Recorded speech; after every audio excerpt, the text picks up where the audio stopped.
Sige. Sis Catholic, open ba yung microphone mo? Baka gusto mo mag-lead ng opening prayer. Or tama ba itong aking code? Okay. Anyway, sige.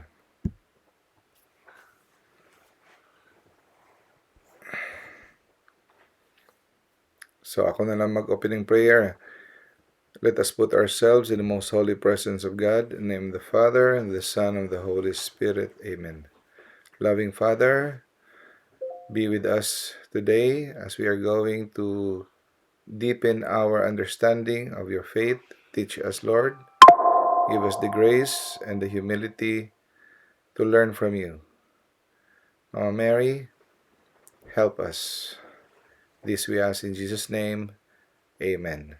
In the name of the Father, and the Son, and the Holy Spirit. Amen. Okay. So, magandang gabi sa lahat, mga yan nanonood ngayon sa Facebook at later sa pag-upload sa YouTube at sa dito ngayon nagjo-join sa Zoom, no? Sorry kahapon, wala talaga tayong matino na signal kasi kaya putol ng putol. So, hindi pwedeng Hindi pwedeng magpatuloy. Kaya ngayon medyo okay ang ating signal. So, ayun, na-postpone ng isang araw. So, ang topic natin na pinili ngayon is detachment. So, ano itong detachment? Sa Tagalog, ang hindi mahirap mahirap i-translate sa Tagalog. Yung ma-attach ka, no? Masyado kang hindi matanggal, no? Ang sobra mong pagkadikit sa isang bagay, no? So napaka-importante pala nito, itong detachment na ito para sa sa ating pananampalataya, para sa ating pagkalapit sa Panginoon, no? So itong tatalakayin natin ngayon, no? Ito ang daan patungo sa ating pag-iisa sa Panginoon, union with God.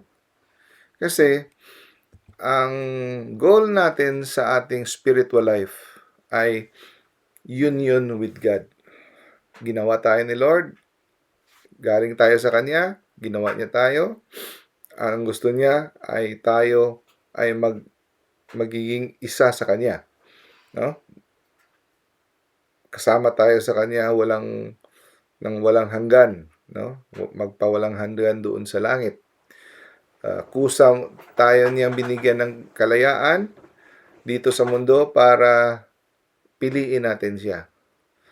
So para matatag ang ating pundasyon sa pagmamahal sa Kanya. Kaya niya tayo binigyan ng kalayaan dito sa mundo para ating piliin. At ninanais niya na sa huli ng ating buhay ay magkakasama tayo ng walang hanggan sa Kanya. Union with God. Yun nga lang, sa niya sa buhay natin dito sa mundo, sa pagbigay niya, tayo ay naaaliw sa mga bagay-bagay, no? Sa mga bagay na mga nilikha niya at nakakalimutan natin ang tagapaglikha. So, kung gusto natin ng union with God, yun talaga ang suma total sa lahat ng ating kahulugan, no, ng buhay natin dito sa mundo. Importante pala itong tinatawag na detachment. So ito yung pag-aaralan natin ngayon. Ano tong detachment? Napaka-importante na ingredient o ng importanteng aspeto para makamit natin ang tinatawag na union with God.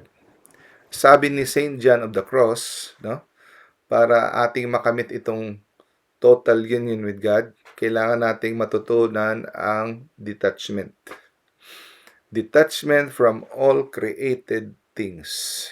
So, paano ito? Hindi na tayo titingin sa mga things. Ano ba? So, dapat natin pag-aralan kung anong tamang pag-unawa nito. Okay? So, kasi kung hindi rin tayo marunong sa pag-unawa nito, magiging magiging heretiko rin tayo o magiging panatiko. Kagaya ng mga Albigensian, lahat ng mga material things masama. So, dito, pag-aaralan ito, anong tamang pag-unawa. No? So, tayo, dahil sa ating fallen nature, sa ating original sin, wala tayong control sa ating pagmamahal sa mga bagay na mga nilikha. So, nung hindi pa tayo yung sa panahon ni Adan, sa pagrebelde ni Adan at saka ni Eva, no? Hindi pa tayo na fall, no? Tinatawag na the fallen nature. Meron tayong complete control of our desires. Dahil sa ating fallen nature, epekto ito ng ating concupiscence, the original sin. Most of the time, labis-labis ang ating pagka-attach sa mga bagay. Pagkain, pera, mga aliw, relasyon sa tao, kung ano pang mga bagay na mga nilikha, no? Nasosobrahan, no? Labis-labis. So, wala tayong control. So, para mabalik natin ang ating goal, which is union with God, kailangan nating mag-detach. Sabi sa 1 John chapter 2 verse 15, no? Love not the world. Huwag niyong mahalin ang mundo, no? Or do not love the world. O kahit anong bagay na dito sa mundo.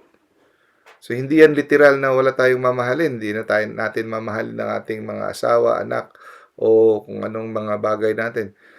Ang ibig sabihin nito, yung puso mo dapat hindi naka-attach doon. No? Sabi sa Biblia, if any man love the world, the love of the Father is not in him. So, hindi ito biro. No? So, hindi ito biro, seryoso ang Panginoon. Kung naka-attach yung puso mo doon, no? Ang pagmamahal ng Ama ay wala sa iyo. Matthew chapter 6 verse 21, kung saan ang iyong treasure, andun yun ang puso mo. So, ang tanong, saan ba ang treasure natin? Saan ba parati ang puso mo? Kung ano parati mong iniisip, yun din ang treasure mo. No? So, kung gusto nating magsimula sa daan patungo sa kabanalan, patungo sa union with God, no? Kailangan nating magsikap, no? We work very hard to detach our hearts from all created things. Kaya importante yung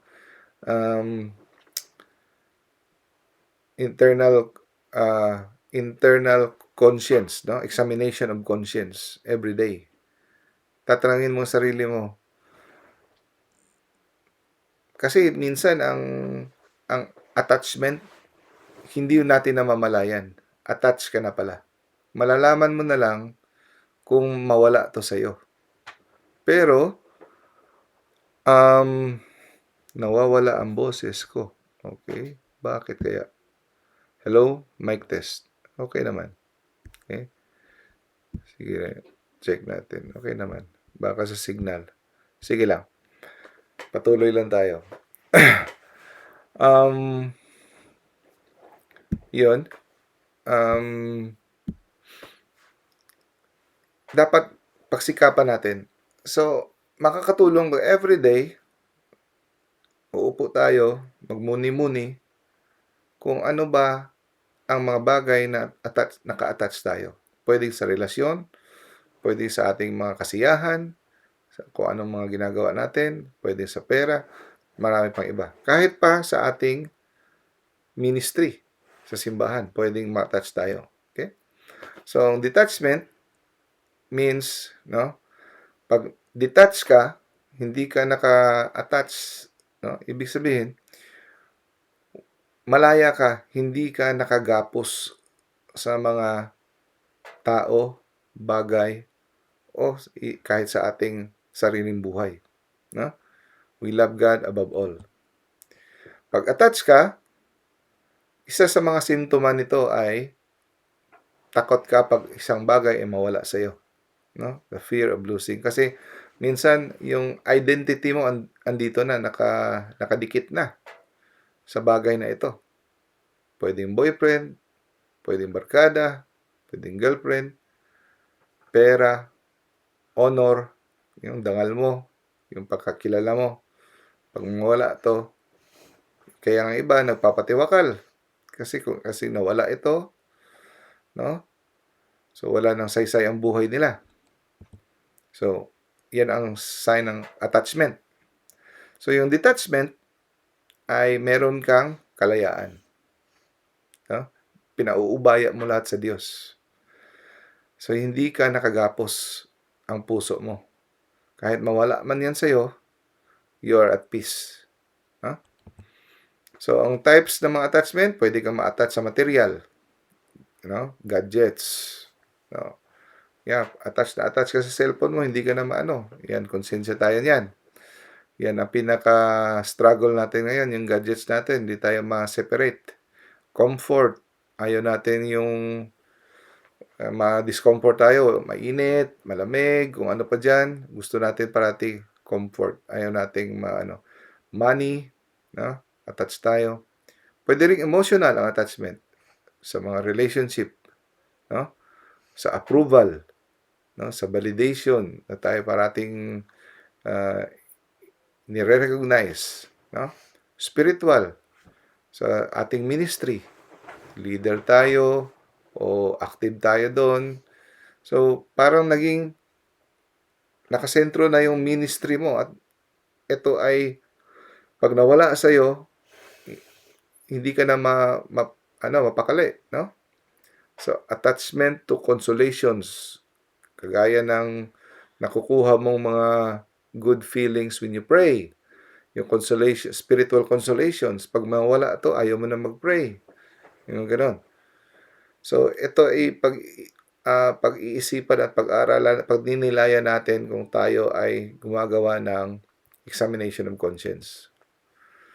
So, signs na tayo ay attached ay nagkakaroon tayo ng anxiety. Kung ang bagay-bagay ang mga plano natin ay hindi nangyari ayon sa ating kagustuhan. No? Yung mga plano natin hindi natutupad. Overreaction. Kung tayo ay kinikriticize. Kung tayo ay pinupuna sa ating mga depekto. Signs of attachment. Inability to let go. Hindi tayo marunong mag-let go. No? At yung prayer natin nakadepende sa feelings. No? Kung masarap ang feeling, papatuloy tayo sa pag-pray. Pag hindi maganda ang feeling, hindi tayo nagpe-pray. No? So, ang model natin sa detachment ay si Jesus. So, siya ay Diyos. Binuhos niya lahat. Kenosis, He emptied Himself. Hindi siya attached sa kanyang mga kapangyarihan. Iniwan niya lahat. No? Namuhay siya ng mahirap, poverty, humility, and total surrender to the Father. Nasabi ni Saint Teresa of Avila, no? Ang pintuan na tayo'y dadaan patungo sa union, sa pagiging pag-iisa sa Panginoon ay detachment. No? Napaka-importante, no? ng aral na ito. No? Huwag niyong kalimutan, detachment. Ulit-ulitin niyo ito sa inyong isipan. Detachment, detachment, detachment. Kung hindi ka dadaan sa hindi ka makakapasok towards union with God. Pag nakagapos ang puso mo, hindi ka na detach, hindi ka aangat sa spiritual life. Hindi mo maaabot ang tinatawag na union with God. Okay? Kaya nga, kung for example, namatay ka na may sanctifying grace at ang puso mo ay naka-attach pa, may natitira pang attachment, susunugin yan sa apoy ng purgatorio. No? Susunugin yan sa apoy ng purgatorio hanggat yung lahat ng mga attachment mo. Kasi ibig sabihin, may kakompetensya pa ang pagmamahal ng Diyos sa iyo. So, susunugin yan hanggang ma-purify. Kaya maganda, dito sa mundo, habang buhay pa tayo, nasimulan na natin ang pag-detach. No? Pero kung ikaw ay may mortal sin, meaning, mas pinili mo ang kasalanan kumpara sa Diyos. At ikaw ay namatay na walang sanctifying grace. So, sabi ni St. John of the Cross, kahit ang attachment mo ay mortal sin or venial sin man, mga imperfections, hindi ka talaga aangat. Kaya magtataka ka, bakit hanggang ngayon, tagal ko na naging Katoliko, ang tagal ko na nagro-rosaryo, ang tagal ko na nagpe-pray, nagsisikap, parang ganun pa rin ang level ko. Hindi pa rin ako umaangat sa aking spiritual life. Hindi ko pa na-feel yung love ni God. Hindi ko pa, yung love ko kay God parang theory pa lang. Hindi yung gaya ng mga nag-aapoy, naglalagablab sa pagmamahal sa Diyos. Dahil, ang number one reason, hindi pa tayo naka-detach. Naka-attach pa tayo sa mga bagay-bagay dito sa mundo. Hindi pa tayo makapag-let go. Hindi pa tayo naka 100%. No? Nag-hold on pa tayo sa mga bagay. So, pag hindi mo nagawa yon, hindi mo talaga ma-experience yung total union pa. No? So, pwede mong dahan-dahanin, hindi naman yan biglaan. You pray every day that you will be detached. Lord, spirit of detachment. Kaya every day, pinipray ko yan, kasama yan. Spirit of prayer, the spirit of detachment of this world, spirit of compunction, the spirit of contemplation of the passion. Isa sa mga prayer ko yung spirit of detachment. Kasi, ang puso natin, naka-attach pa. So, ikaw lang nakakaalam sa mga bagay na attached tayo. No? So, we will still not be able to go further into this union with God. Kasi may nakatali pa tayo. May nakatali pa sa mga paa natin para tayo makalipad. No? So, ang goal natin is to break with these attachments. No? Itong kalabisan na pagkatali ng puso natin sa mga bagay, mga maliliit. So, hindi natin to malalaman kung hindi tayo uupo at pagdinilayan. No? So, as soon as we break from this, we will be able to run straight, no, into the arms of Jesus. So, doon, mafe-feel na natin kung ano nafe-feel ng mga saints. No? We'll be able to fall into the depths of His heart. No? And maka-experience tayo ng sweet union. Now, para magawa natin ito, ang turo ni St. John of the Cross sa atin ay sasanayin natin ang ating sarili na mag-incline hindi sa mga not towards the easiest. Huwag natin piliin yung sa mga ating mga ginagawa sa buhay. Huwag natin yung piliin yung mga madali. But dapat incline tayo to choose the hardest. Not towards the tastiest, yung mga masasarap, pero kung pwede, naka-incline ang ating heart sa mga hindi masyadong masasarap. not towards the thing that give the greatest pleasure, but towards... So, ito yung mga pagtitraining niya sa atin na para maturuan natin ang ating sariling maging detached. Kasi kung puro pasarap pa rin tayo, hindi tayo sanay sa pagpili ng mga mahihirap at saka hindi masyadong mga hanggang sa kamatayan, pagtanda natin, hindi pa rin tayo maka-learn sa pag-detach. No? So, not towards the thing that give the greatest pleasure, but towards those that give the least. Not towards restful things, but towards painful ones. Yun ang pipiliin natin. Hindi towards consolation, but towards desolation. Not towards more, but towards less. Not towards the highest and dearest, but towards the lowest and despised. So, kung napansin nyo, itong mga training na ito, parang may similarity sila sa the litany of humility. Di ba? Pipiliin natin yung tayo ay hindi napapansin, hindi yung parating nag-enjoy. Meron silang parallel sa humility. And not to the desires for something, but to have no desires. Mahirap, pero pwede natin itong simulan dahan-dahan. Huwag bigla. So, unang gagawin natin, dapat courageous tayo.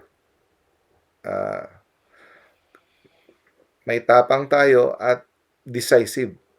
Na didesisyonan talaga natin na magiging matatag at manatili sa ating desisyon with courage. Kasi kung hindi tayo magdedesisyon na gagawin ito, walang mangyayari.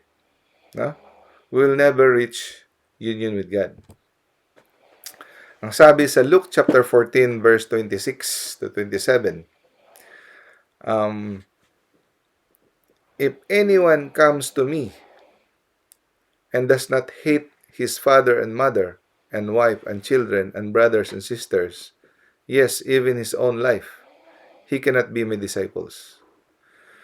So, pansinin niyo mga kapatid, kung sino daw ang pupunta sa Panginoon at hindi niya kamumuhian ang kanyang ama, ina, asawa, anak, kapatid, brothers, sisters, kahit yung kanyang sariling buhay, ay hindi magiging disipulo ni Jesus. Okay.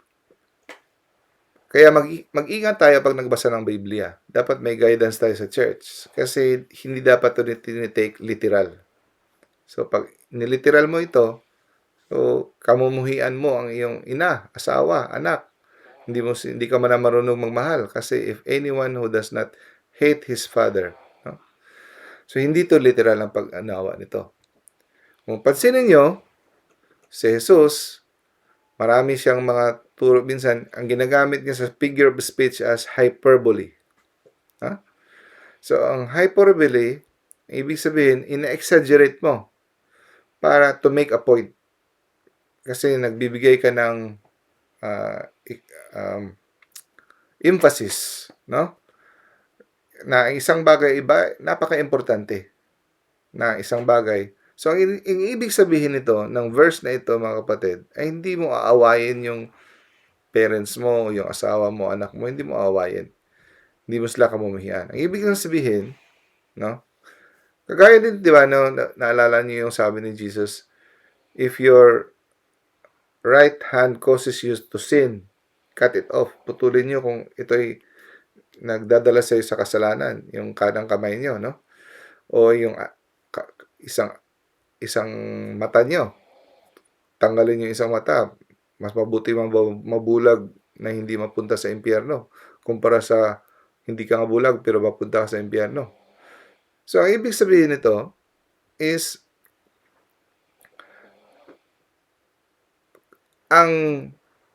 kung ikaw ay mamatay na may mortal sin dahil dyan, mas delikado kumpara sa bulag ka, no? Mas delikado na bulag ka, na makakita ka, pero impyerno ka. Kasi temporary lang ang effect ng pagkabulag. Pero ang pagka-impyerno ay walang hanggan. Pero ang ibig sabihin nito, hindi ibig sabihin puputulin mo ang kamay mo. Ang sinasabi ni Jesus dito, ang spiritual ay mas mabigat kumpara sa physical na pagkawala. Ang pagkawala ng iyong kaluluwa ay mas mabigat kumpara sa pagkawala ng iyong katawan. Kahit mamatay ka pa, no? Hindi yan pwedeng itumbas sa pagkawala ng iyong kaluluwa sa impyerno. Yun ang ibig sabihin. So, hindi ibig sabihin puputulin mo ang kamay mo. So, ang ibig sabihin ni Jesus dito sa Luke chapter 14, you have to hate your father and mother. Ang ibig sabihin niya dito, huwag niyong ilagay ang inyong relasyon sa iyong pamilya, sa iyong asawa, sa iyong magulang, mas mataas pa sa relasyon niyo sa Diyos. Yun ang ibig sabihin. No? Kung mas labis ang pagmamahal niyo sa iyong pamilya kumpara sa Diyos, hindi ka karapat-dapat na maging disciple. More than that, kahit sa iyong buhay, no? Hindi excuse na ang iyong buhay ay mas pipiliin mo kumpara sa Diyos. Kaya nga, inaalay ng mga martir ang kanilang buhay sa Diyos. Kahit sila'y papatayin, pumapayag sila. Hindi lang nila tatalikuran ang pananampalataya. Diba? Yun. So, si St. Thomas Aquinas, sabi niya, may dalawang paraan na ma-attach tayo sa isang bagay. Una, na pagka-attach. Pag minahal natin ito more than God. So, example yan, pagpayag tayong gumawa ng kasalanan para gawin ito. So, alam natin na manood ng pornography ay mortal na kasalanan. Pananoorin natin. So, mas pinili natin.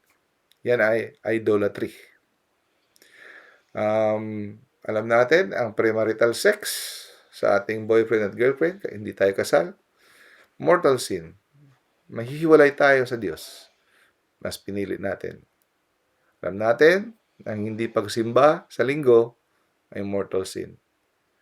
Pero mas importante natin ang ating panonood ng basketball kumpara sa So, idolatry. Mas nilagay natin mas mataas sa Diyos itong mga bagay na ito. When I love something more than God. Obvious na obvious. Ang pangalawa, hindi obvious. Tayo ay guilty nito halos lahat. Ako rin. Minamahal natin ang isang bagay, not more than God. Hindi tayo nagkakasala dahil sa pagmahal sa isang bagay. Pero minamahal natin ito for itself. Ito yung pagkakaingatan natin, mga kapatid. Minamahal natin ang isang bagay for itself. Ibig sabihin, siya ay naging end for me. You are enjoying it for the sake of it. Hindi dahil ito ay makapagdadala sa iyo patungo sa Diyos. Example, sa lahat ng bagay dito sa mundo, kahit mga kumakain ka ng pagkain, no? Kain ka. Lahat ng bagay dito dapat sa mundo, gagawin mo kasi ito ay magdadala sa iyo patungo closer to God. Yun ang purpose dapat. Pero pag isang bagay ay ginagawa mo, walang relasyon kay sa Panginoon, dahil ginagawa mo lang, dahil gusto mo, yun lang, yun ay form of attachment. So, alam kong iniisip nyo ngayon, Ibig sabihin, dahil gusto ko mag-basketball, masama yun dahil nag-enjoy ako. Hindi. Kasi, kailangan nating binigyan tayo ni Lord ng leisure, break time. Kasi kung hindi tayo maglalaro, hindi tayo mag-aaliw, yung psychological natin mai-imbalance. Pag nag-psychological imbalance tayo, na masyado tayong malungkot, hindi tayo makaka-function mabuti sa pag-serve sa ibang tao. Hindi natin mabibigyan ng glory si God. Kaya balance. Kaya ang pag-aaliw natin, nagbabakasyon tayo, naglalaro tayo ng pickleball, ping pong, kumakain tayo, hamburger. Pero kung itong, like for example, nagiging kasalanan yung pagkain sa gluttony. Kasi hindi mo na siya ginagamit pagkain para magiging healthy. Kasi pag hindi ka na kumain, hindi ka na makakaserve kay Lord kasi mamamatay ka. Pero yung iba, nag-e-echo. Mute ko lang. Okay. Pero yung iba, kumakain lang for the sake of kain na hindi na kailangan para maging healthy. Kaya pag ikaw ay busog at kain ka pa rin kain, hanggang nasusuka ka na kasi gusto mo lang talagang kumain, kagaya ng iba, kaya naging kasalanan. Attachment to food, that is gluttony. So, yun ang example. So, ibig sabihin, dapat lahat ng bagay dito sa mundo, ang purpose ng lahat ng ginagawa mo dito is to bring glory to God. Kahit yung ating pagre-relax, yung free time natin. Okay? Hindi killjoy si God na hindi na tayo pwedeng mag-enjoy, maglaro, mag-pastime. Pero pag iyan ay ang video games mo, kung anong kalabisan na, kasi nag-enjoy ka na ito at wala na siyang in connection with God, sabihin mo, Lord, akin to, wala kang pakialam dito, wala na siya, hindi na siya nakakatulong sa iyong relationship kay God. Pagbili mo ng kotse, gusto kang bili ka na lang nito, sobrang mahal, sobra-sobra, hindi na nakakatulong. So, you are loving something for itself. Okay?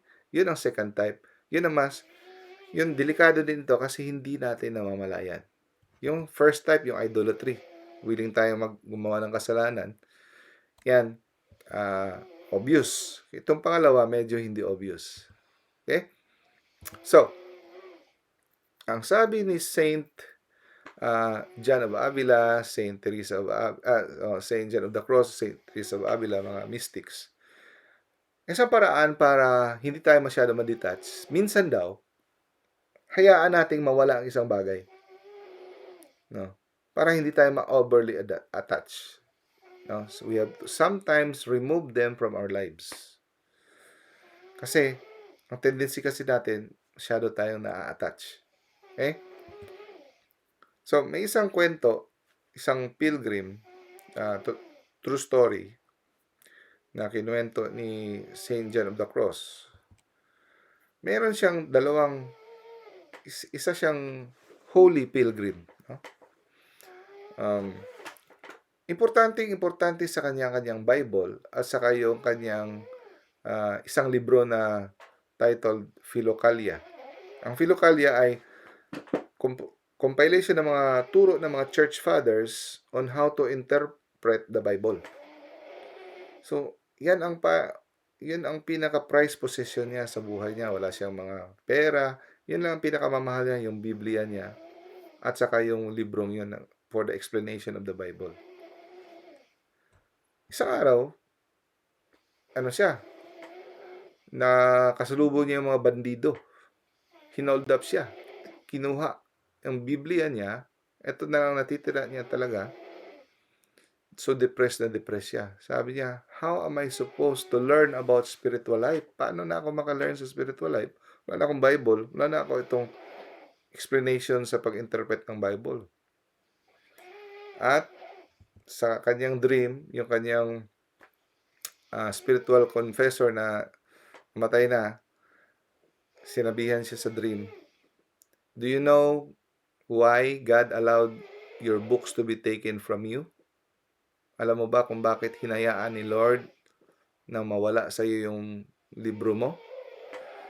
Dahil you put more love on the experience in reading those books than God Himself. Tingnan niyo ha.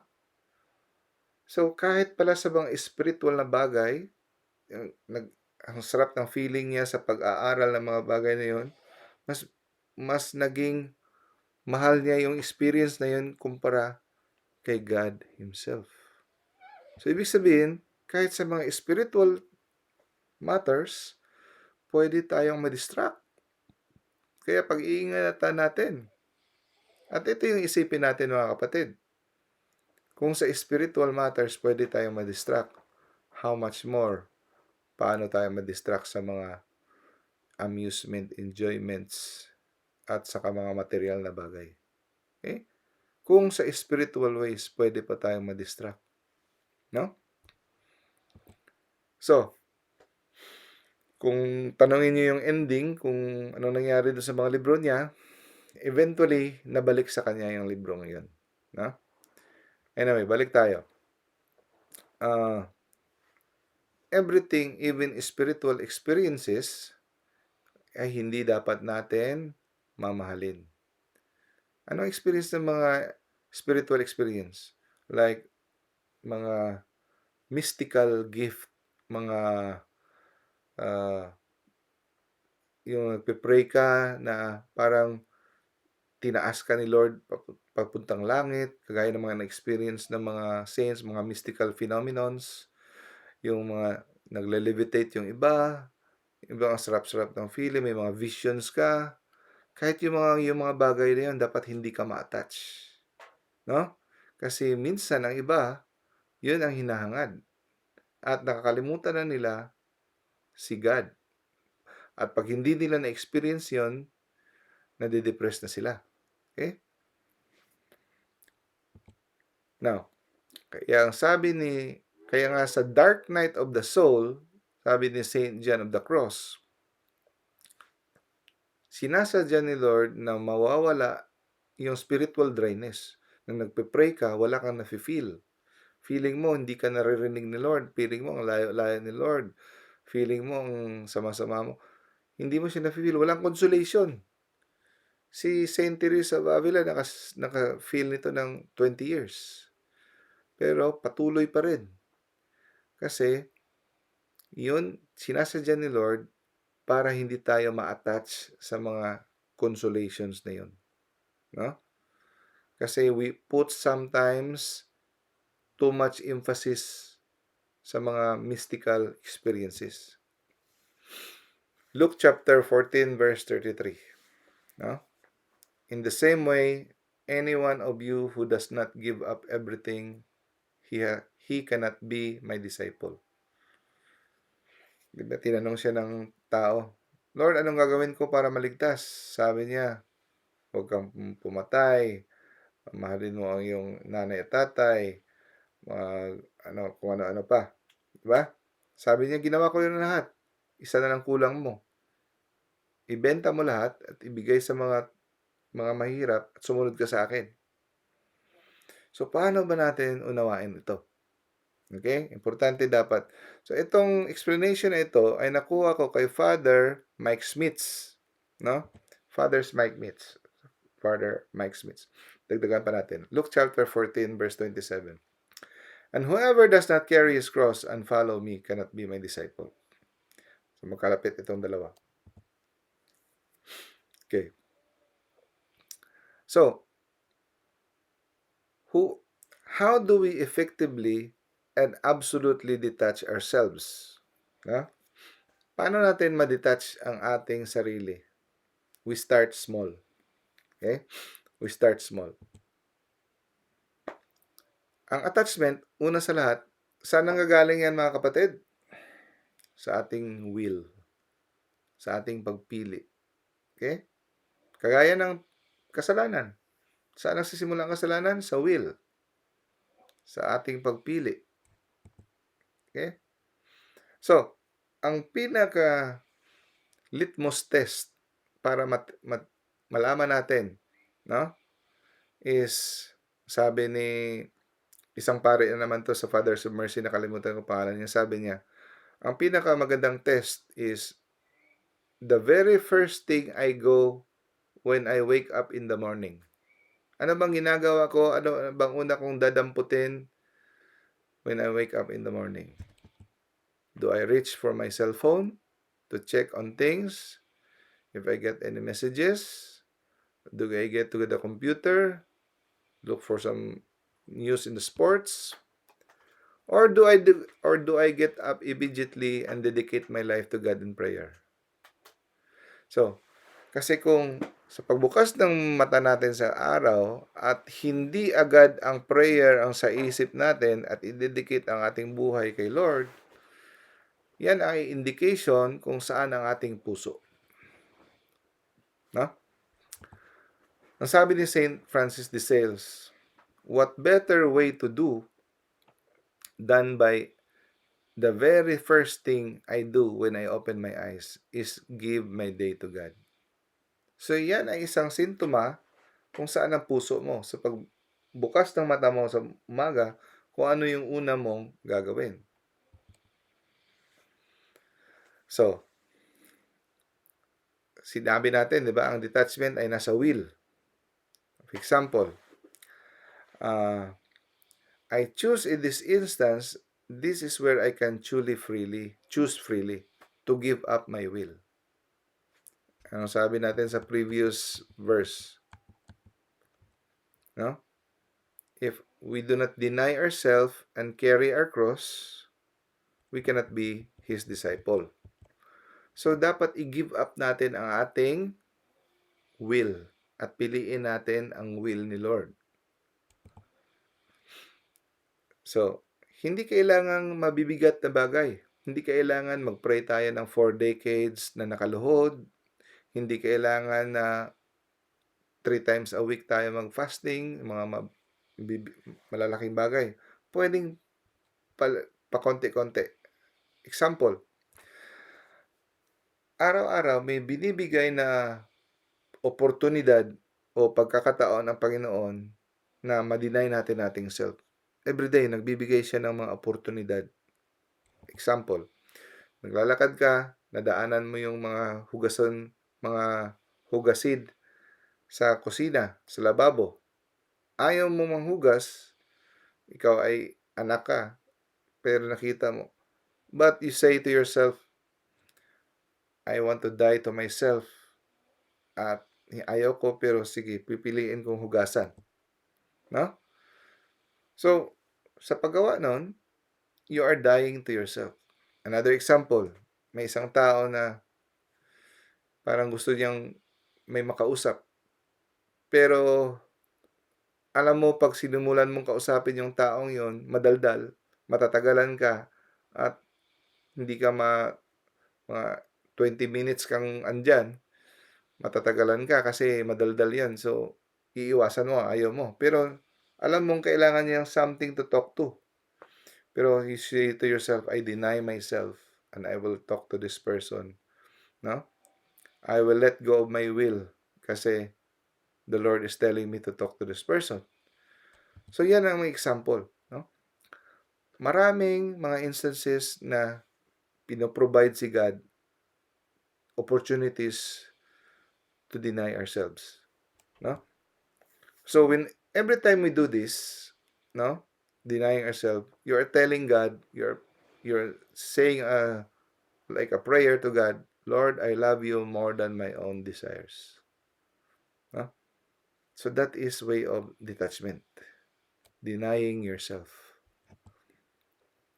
Matthew chapter 19. If you want to be complete, go and sell your possessions and give to the poor, and you will have treasures in heaven, and follow me.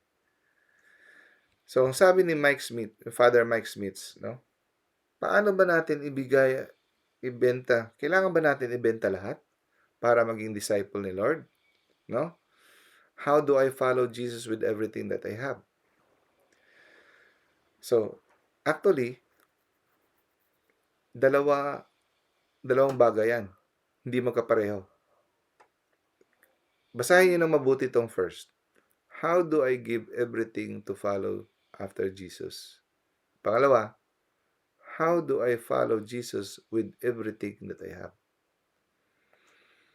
So, paano ko ba ibibigay lahat para sundin si Jesus? Ang pangalawa, paano ko susundin si Jesus kasama ang lahat ko, ang kasama ang lahat na sa akin? How do I follow Jesus with everything I have? Magkaiba yan. Pero silang dalawa, tatanggapin ni Lord yan. So, ang unang tanong, tinatawag ka ba ni Lord to give everything away? Kasi sabi ni Father Mike Smith, hindi lahat ng tao tinatawag niya na ibenta lahat ng ari-arian at ibigay at sumunod sa kanya. Hindi yan para sa lahat. Okay? May mga tinatawag siya, may tinatawag siya pero hindi lahat ng tao. May mga taong may mga pamilya, may pangangailangan. So, hindi kailangang ibenta lahat. Pero may mga tao talagang tinatawag siya na i-give up like mga religious, mga clergy, no? So, ang sabi ni Father Mike Smith, not every follower of Jesus has to give everything away. Pero, ito ang pero mga kapatid. Lahat ng follower ni Jesus has to give Him everything.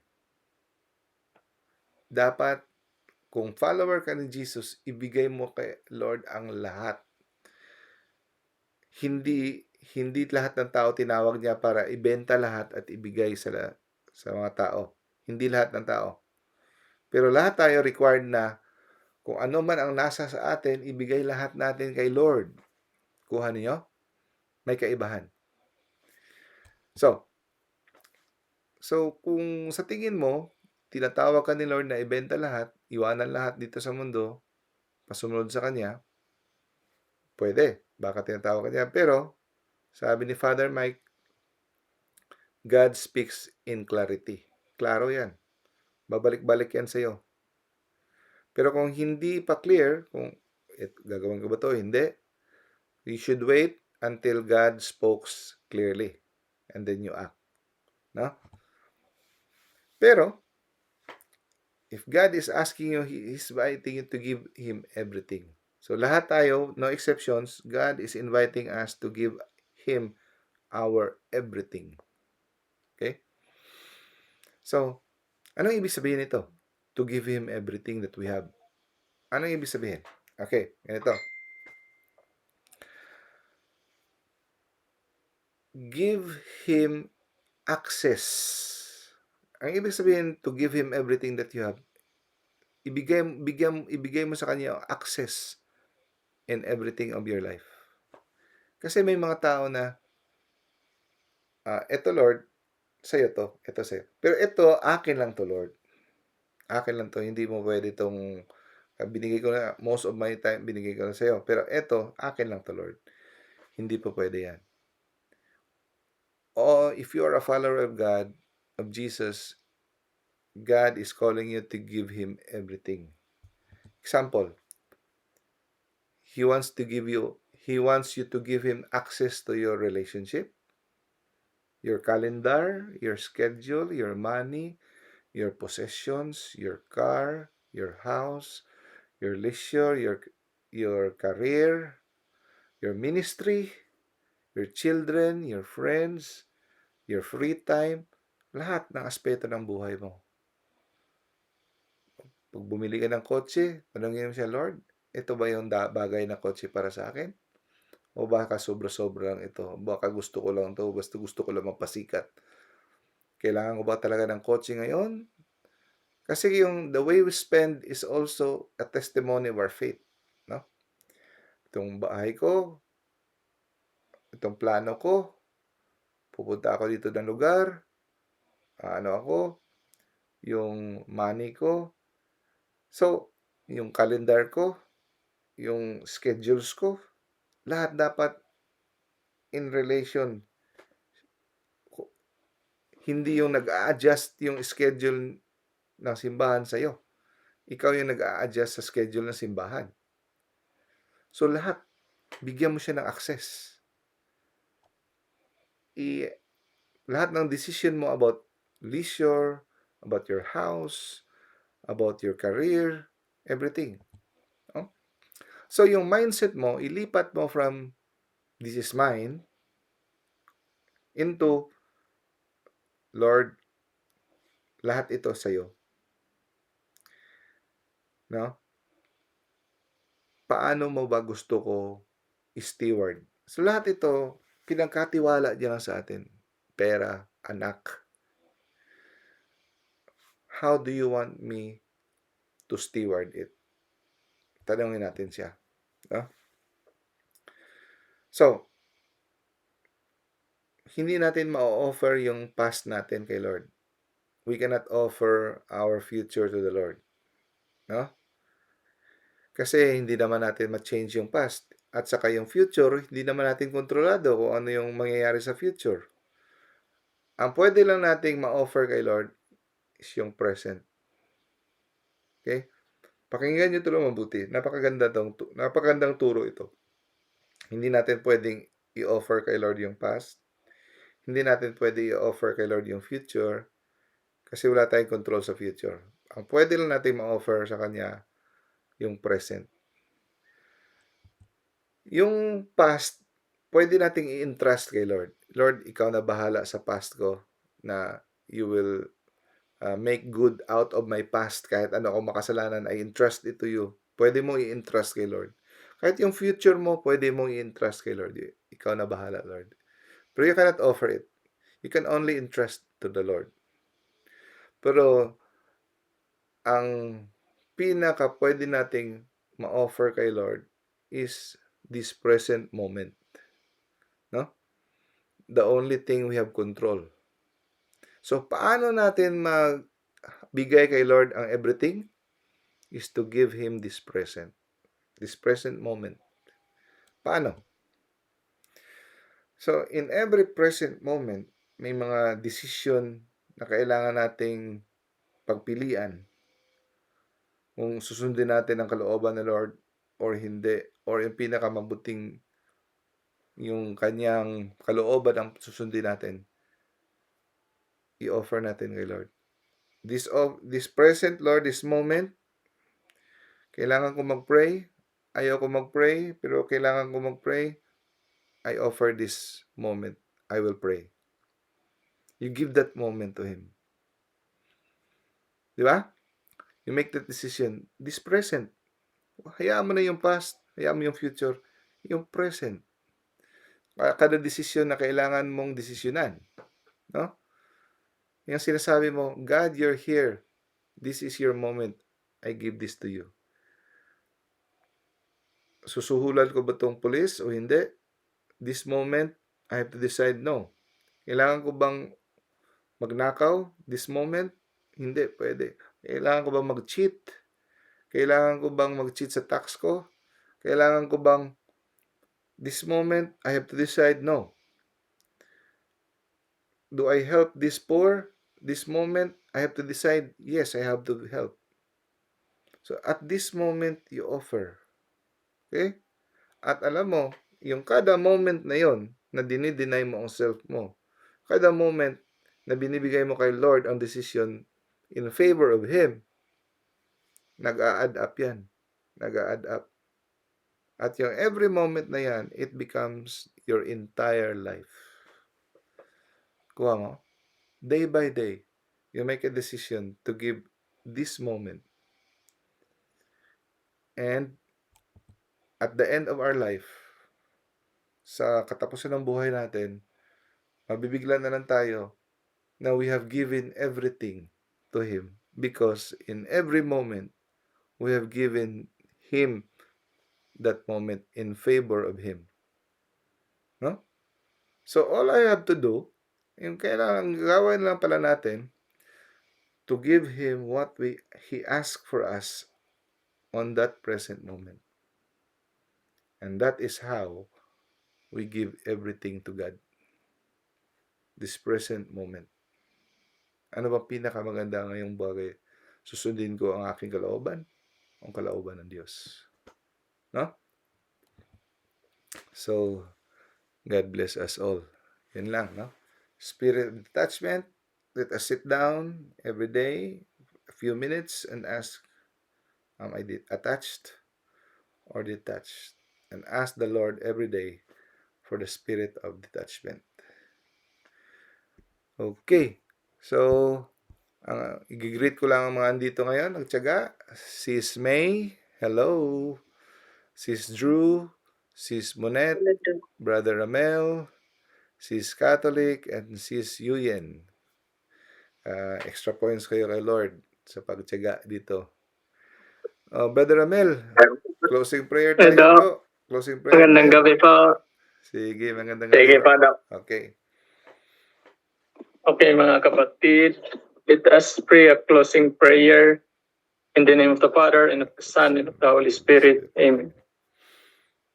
Thank you, Lord, for your presence with us in this moment.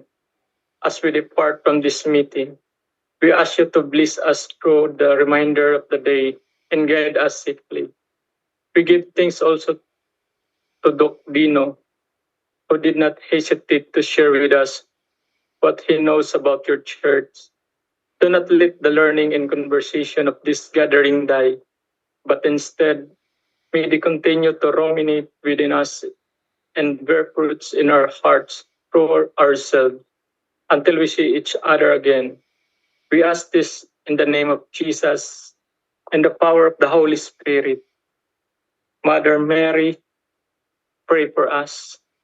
Saint Joseph, pray for us. Saint Padre Pio, Pray for us. pray for us. Saint Augustine, Pray for us. Saint Mary of Egypt, Pray for us. Saint Apostle Jude, Pray for us. Saint Teresa of Letter Flower, Pray for us.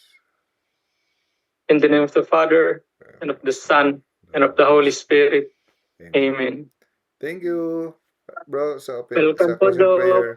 Thank you sa inyong lahat. Thank you for attending. Enjoy and God bless sa See inyong you. vacation. Thank you. God bless.